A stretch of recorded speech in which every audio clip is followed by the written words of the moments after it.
warahmatullahi wabarakatuh, and salam sejahtera. We meet again in our sub-chapter of Pauling object. Alright. Last video we discussed about swinging pendulum.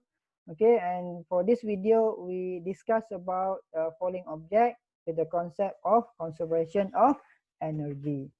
Okay, sekali lagi kita pegang kepada konsep kita, iaitu E total equal to E kinetic plus E potential. Maksudnya jumlah tenaga sebelum adalah sama dengan jumlah tenaga selepas. Itu daripada video kita yang sebelum ni. Okey, kita tengok dulu apa yang dikatakan sebagai falling object. Konsep dia macam mana. Object of any mass falling vertically, dalam keadaan vertikal, downward from static, it lost in potential energy. Maksudnya dia akan hilang tenaga keupayaan. Is equal to the amount of kinetic energy gain. Maksudnya pengurangan tenaga keupayaan akan meningkatkan tenaga kinetik.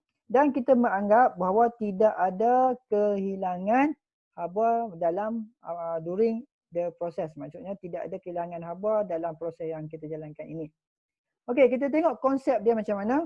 Sekali lagi saya tekankan pada awak daripada asas kita belajar tentang conservation of energy. E total equal to E kinetic plus E potential. Alright. So E total equal to E potential plus E kinetic pada kedudukan ini, point A. Kita bincangkan pada point A. E potential, apa formula kita? mgh. E kinetic half mv square. Pada kedudukan ini kita dah bincangkan apa jadi pada V. V adalah bernilai sifar meter per saat. Tidak ada pergerakan oleh maksudnya kita berada pada ketinggian yang maksimum dan tidak ada hal laju yang berlaku. Maka E kinetik kita akan menjadi sifar. Okey, E kinetik kita menjadi sifar sebab V-nya adalah sifar. Half m jisim darabkan dengan sifar, maka sifarlah. Maka apa yang berlaku, sekali lagi kita ambil sebagai senang ataupun panduan kita, E total kita adalah bernilai 50,000 joule. Senang kita nak buat perbandingan. So apa yang berlaku, E potential kita, E total kita adalah 50,000 kan? Maka bersama dengan E potential plus 0. So 50,000 ni adalah milik E potential, maka kita sebut dia sebagai E potential maksimum ataupun kita gantikan formula mg H1. Okey. Kita pergi pada kedudukan yang kedua. Apa yang berlaku pada kedudukan B, kita ada ketinggian yang tertentu. Maka E potential kita adalah bersamaan, okey, tak boleh kita tengok ni. Okey, kita tengok ni E potential kita, E pada potential pada titik B equal to E kinetic pada titik B. Ini patutnya E. Saya tulis macam ni okey. Ini dengan keliru So E ialah E total. Okey, saya tulis kat sini. Kita dapat si DA tadi. E total kita adalah bersamaan dengan E potential maximum. Kan? Bersamaan dengan E potential pada titik A tu. Kan? Saya bawa macam sini. Bersamaan dengan E potential pada B tambah E kinetic pada B. Macam mana jadi? E total kita 50,000 betul? So, E potential maksimum akan menjadi 50,000 lah. Betul? So, sini akan jadi 50,000 joule. Kan? Kemudian, E potential pada point A, E potential pada point A 50,000 juga lah. Kan? Benda yang sama. Joule. Ni joule. So, joule.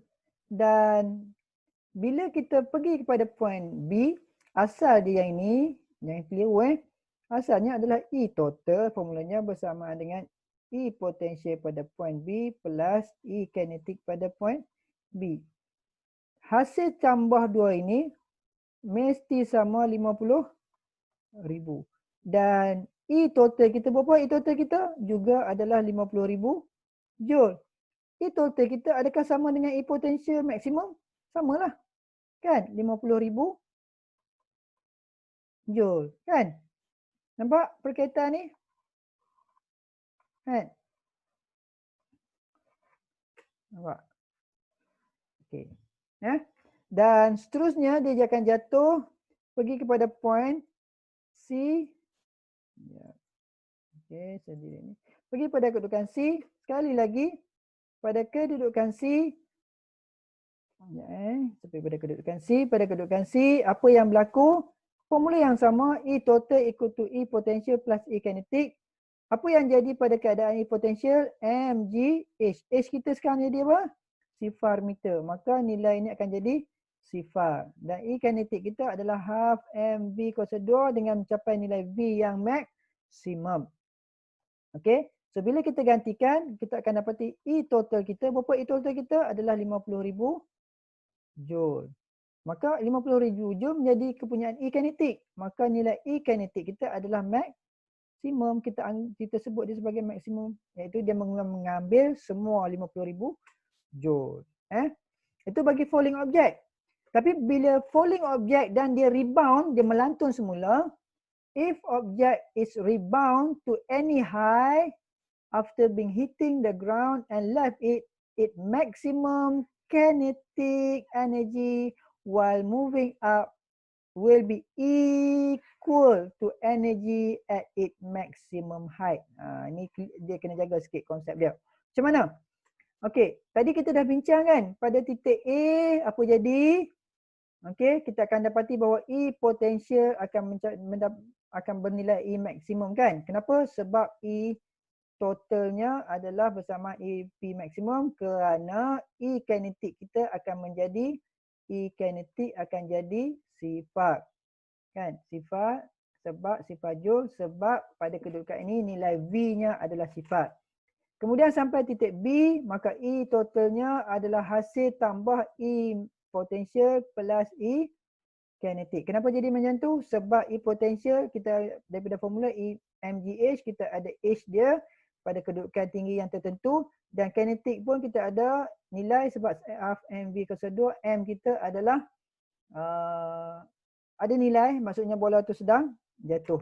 Kemudian bila sampai pada C kita dapat nilai E kinetic maksimum. Kenapa? Sebab E total kita adalah bersama E potential plus E kinetic. So E potential kita jadi sifar kerana mg H. H kita adalah bernilai 0 meter. Maka E total bersamaan E kinetic bersamaan dengan E kinetic pada titik C bersamaan dengan E kinetic maksimum. Kenapa maksimum? Sebab 50,000 tu semua dia punya. Sekarang kita discuss berkaitan dengan rebound. So dengan bila bola tu jatuh dan rebound sebalik, apa yang berlaku? Hukum tadi, hukum yang terutama pada kedudukan B tu. Padam dulu